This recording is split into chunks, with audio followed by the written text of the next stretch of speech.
Break के बाद स्वागत है आपका। बढ़ते हैं आगे, बात आरक्षण की करते हैं, जिसको लेकर बिहार में घमासान मचा है। विधानमंडल के दोनों सदनों में विपक्ष के विधायक अलग ड्रेस में दिखे, जिस पर स्लोगन भी लिखे थे।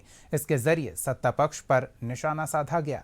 जातीय गणना के बाद आरक्षण का दायरा बढ़ा, लेकिन मामला कोर्ट में लटका है। इसी को लेकर विपक्ष ने एनडीए को घेरा। देखिए कैसे चला आरक्षण पर सियासी रण। चुनावी साल में महागठबंधन ने मुद्दा उठाया है आरक्षण का। विधानमंडल के दोनों सदनों में आरजेडी और सहयोगी दल के सदस्य हरी टी शर्ट पहनकर आए, जिस पर स्लोगन लिखे हुए थे। मांग है 65% आरक्षण को संविधान की 9वीं अनुसूची में शामिल करने की, ताकि सरकारी सेवा और शिक्षण संस्थानों में बढ़े हुए आरक्षण को लागू किया जा सके।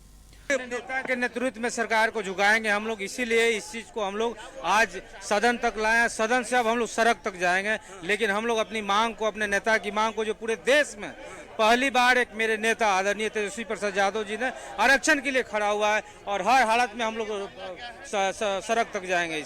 देखिए, एनडीए की जो सरकार है ये आरक्षण विरोधी सरकार है, संविधान विरोधी सरकार है। जब महागठबंधन की सरकार थे, हमारे आदरणीय तेजस्वी बाबू इस आरक्षण की दायरा को बढ़ा करके 65-75% करने का काम किए, और भाजपा वाले लोग क्या किए कि इसको 9वीं अनुसूची में केंद्र की सरकार नहीं लागू की, और वो जो आरक्षण को खत्म करना चाहते हैं, जो संविधान को खत्म करना चाहते हैं, उसके समर्थन में नीतीश बाबू की सरकार है। विपक्षी सदस्य सदन में लगातार नारेबाजी करते रहे और तख्तियां दिखाते रहे। इससे अफरा तफरी की स्थिति रही। मार्शल ने विपक्षी सदस्यों के हाथों से तख्तियां ले ली, लेकिन हंगामा कम नहीं हुआ। इसके बाद सीएम नीतीश सहित सत्ता पक्ष ने प्रदर्शन कर रहे विपक्षी सदस्यों पर निशाना साधा। अनुसूची में शामिल करना, जरा नीचे लिखा हुआ आरक्षण चोर, बीजेपी एनडीए, और करो आप सामने जवाब दो। ये इन्हीं लोगों का पार्टी जो है। अरे बैठो ना, तोरा कौन चाहिए, तोरा कौन चाहिए, सुन लीजिए, तेरा हस्बैंड का है, तोरा कौन चाहिए, बैठा तू, तोरा कौन चाहिए, जो है सो हस्बैंड का है। तो बड़ा देख लीजिए सबको। हम वहां भी देखे, सुनिए हुए हैं कि सब लोगों को कहा कि यही पहन के चलो, तो ये लोग पटिया में रहता। ऐसा तो कोई पार्टी में इस तरह का नहीं किया है। अकेला एगो इसी का है, इसके हस्बैंड करता है। अरे ये बेचारी को तो ऐसे ही नहीं, गमछी लेके, अरे जब रिजेक्ट हुआ तो बनवा दिया, छोड़िए ना, उसको क्या अपना टाइम में बेचारी का कोई मतलब है, ऐसे ही है। बाकी सबको ऐसे ही क्या क्या करते हैं। दोनों हाउस में लोग उठाते हैं, दोनों हाउस में कहीं कोई पार्टी में देखे हैं इस तरह से कि पार्टी का यही हाल है, रिकॉर्ड होगा। तो यही हम देख रहे हैं। तो जरा जताइए ना, यही सब जो कर रहे हैं क्या मतलब है, कोई मतलब है? अब आप बोल रहे हैं, हम तो आप ही से पूछ रहे हैं, अरे काहे के लिए पहन करके चले? मुख्यमंत्री खड़ा है, सब हम यही पूछ रहे हैं। सब ऊपर वाला भी बैठा हुआ है, हम उसको भी कहेंगे।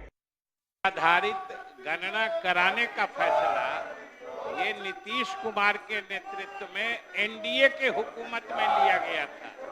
एनडीए की सरकार में ये फैसला हुआ था, और अंतिम परिणति भी जब हुई थी तो एनडीए की सरकार का ही नेतृत्व नीतीश कुमार कर रहे थे। अब ये बीच में कुछ दिन आए थे और आज 9वीं अनुसूची की बात कह रहे हैं। महोदय, ये पूरे बिहार की जनता को सब्जबाग दिखा रहे हैं।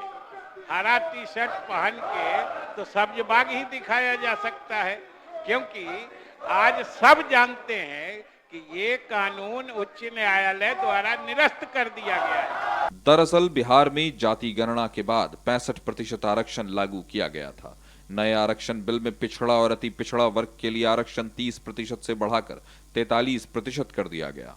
अनुसूचित जाति का आरक्षण 16 से बढ़ाकर 20% किया गया, जबकि अनुसूचित जनजाति का कोटा 1% से बढ़ाकर 2% कर दिया गया। इसके अलावा ईडब्ल्यूएस के लिए 10% आरक्षण बरकरार रखा गया। हालांकि एक याचिका पर सुनवाई करते हुए पटना हाईकोर्ट ने इसे असंवैधानिक करार दिया। मामला फिलहाल सुप्रीम कोर्ट में है। जब आरक्षण बढ़ाया गया था तब बिहार में महागठबंधन की सरकार थी और तेजस्वी यादव डिप्टी सीएम थे। इसी आधार पर आरजेडी आरक्षण बढ़ाने का क्रेडिट लेता रहा है। और महागठबंधन के नेता एनडीए सरकार पर निशाना भी साधते रहे हैं। जैसे निर्णय हो चुका है उसको लागू करने में जब ये सरकार उस निर्णय में थी तो क्या दिक्कत? इसका मतलब हुआ कि ये खाने का दांत कुछ खाने का दांत कुछ, उसका पोल हम लोग खोलना चाहते हैं। दरअसल आरक्षण ऐसा मुद्दा है जो चुनावी नतीजों को प्रभावित करता है। 2015 का बिहार विधानसभा चुनाव इसका बड़ा उदाहरण है, जब आरक्षण पर मोहन भागवत के एक बयान को लालू यादव ने मुद्दा बनाया और महागठबंधन में साथ रहते आरजेडी, जेडीयू और कांग्रेस ने एनडीए को करारी मात दी थी। अब एक बार फिर विधानसभा चुनाव है तो आरजेडी समेत महागठबंधन के नेता फिर आरक्षण की नाव पर सियासी वैतरणी पार करने की कोशिश करते दिख रहे हैं। ब्यूरो रिपोर्ट, कशिश न्यूज।